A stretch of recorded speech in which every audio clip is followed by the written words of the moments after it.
Now, I was born in 1999, and growing up, there was just comedies that came out that would never be released in today's climate, and that's hurt a lot of comedies. But there are still funny movies today, but nothing beats the early 15 years ago comedies that just really were just downright hilarious. But with this movie, it's definitely pushing that boundary, and I appreciate that. Here's Johnny.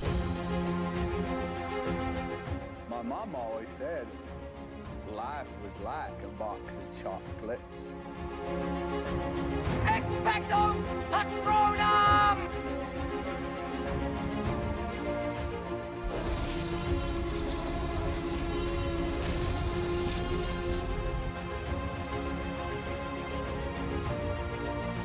The Blackening stars Sonique Walls and Grace Byers, and is about 7 black friends go away for the weekend and end up trapped in a cabin with a killer who has a vendetta. From director Tim Story, who brought you the early Fantastic Four movies, Barbershop, Ride Along, and that recent Tom and Jerry movie, comes The Blackening, which from the trailers didn't really hype me up or any intrigued me. I honestly thought about skipping the movie, but there was an early screening tonight, and so I was like, I'll go watch the movie. And I'm glad I did, because there was a big crowd in this auditorium, and the movie itself is entertaining. And as a big horror fan, this movie is just poking fun at every single cliche, and I really enjoyed it. And the thing that I really liked about this movie, it is making fun of horror movies, and you can call it a parody, but it's not a spoof movie. It's not a movie where, like, you have Iron Man walk through the front door and it's like a different actor. No. It's not that kind of spoof movie.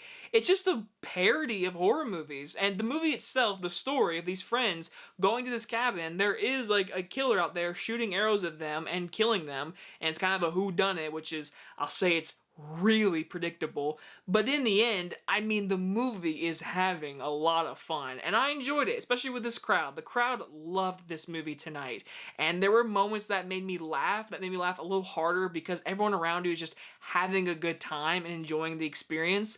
And for 90 minutes, it knew what it wanted to do, and it did it. And some jokes don't land. Some are just completely stupid, very political, on the head, gotta say something about Trump, or just the climate of nowadays, or anything of that sort. It's said in this movie, and a lot of comedies do that, and sometimes they work and sometimes they don't. Sometimes it gets a little annoying when it gets a little political, but with this movie, it's basically taking Get Out and just making it a comedy with 7 people, and these actors, all together, every single person gets a moment to shine. Everyone made me laugh once. Just their reactions, how they say their lines, physical reactions, I mean, everyone had a moment to shine. And when people start dying, I will admit, I was really disappointed in all these kills. There was no interesting kills. It was either very much a bow and arrow, a stab, or just, it was very boring. There was nothing creative about them. And once this, like, whodunit is revealed,